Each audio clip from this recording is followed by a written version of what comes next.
Jumat tanggal 31 Mei 2024 untuk mengikuti acara Lokakarya Visi Strategi Sektor Air Limbah Kota Banda Aceh Program SIP. Sebenarnya kemarin sudah ada salah satu sesi yang luar biasa di mana kita dapat gambaran terhadap keadaan di Kota Banda Aceh untuk terhadap sektor sanitasi. Kami dengan beberapa orang ke lokasinya, ke lokasi Kampung Java untuk melihat kemajuan IPAL.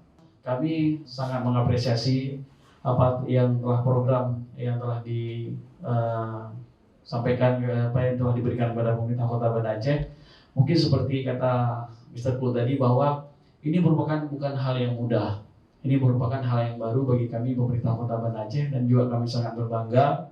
Tidak semua daerah juga punya kesempatan dalam pembangunan memiliki IPAL ini. Dengan mengucapkan Bismillahirrahmanirrahim, Lokakarya Visi Strategis Air Limbah Domestik dengan ini resmi saya nyatakan dibuka.